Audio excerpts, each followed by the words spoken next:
Sengottaiyan point of வியூல மட்டும் நான் பேசுறேன். தாவேக்கா என்ன செய்ய போகுங்கிறது என் கவலை இல்லை. செங்கோட்டையன் அவர்கள் அங்கே போய் எப்படி அகாமடேட் ஆக முடியும், அடாப்ட் ஆக முடியும் நான் கேட்கிறேன். நமது தளபதி வருங்கால முதலமைச்சர் விஜய் அவர்கள் வருகிறார் அப்படின்னு திரு செங்கோட்டையன் வந்து ஈரோட்டில் கூட்டம் போடுவாரான்னு கேட்கிறேன். சொல்ல மாட்டான்னு நினைக்கிறீங்க? கட்சியில் இணைந்து அதுதான் சொல்லுவாரு. அதுதான் நான் சொல்றேன். நம்ம வந்து அந்த ஏடிஎம்கேல அப்படி பார்த்தா ஜெயலலிதா அவர்களும் வரும்போது இதே மாதிரியான பேச்சுகள் பிரச்சனைகள் இருந்திருக்கும், அதையும் செஞ்சிருக்கிறாரு. ஆமா, முரசொலி மாறன் அவர்கள் ஜெயலலிதா பத்தி போற போக்கு பார்த்தா ஜெயலலிதா எல்லாம் முதலமைச்சராகவும் சொல்லுவீங்க போல தெரியுதேன்னு இருக்காரு. உங்களுக்கு புரியுங்களா?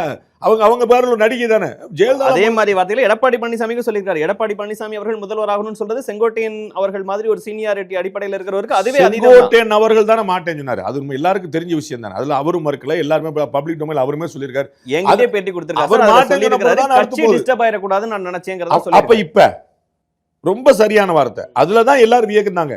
திரு ஓபிஎஸ் அவர்கள் வந்து கட்சி ஆபீஸுக்குள்ள போய் அடிச்சிட்டாரு அப்படின்னு சொல்லும் போதுதான் யாராலையும் பேச முடியல. ஓபிஎஸ் பக்கம் நியாயம் இருக்குன்னு எல்லாரும் குரல் கொடுத்துருந்தாங்க. எங்க டக்குன்னு அப்படி வாயடிக்கிறாங்க யார்? கட்சிக்காரங்களே. நான் சொல்றது திரு செங்கோட்டையன் அவருடைய குரல் தனி குரல் அல்ல, அதை நான் மறுக்கல. உங்களுக்கு புரியுங்களா? அவர் 6 பேர் போய் போனாங்கன்னு சொல்லி சொன்ன போல எல்லாம் நம்ம எல்லாமே பதிவு பண்ணிருக்கோம், எல்லாருக்கும் தெரியும். அவர்கள் ஏன் இப்ப சப்போர்ட் பண்ணி வரல? உங்களுக்கு பாருங்க, முரண்பட்ட கருத்து வேற, நீங்க முரண்பட்டு வெளியே போறது வேற.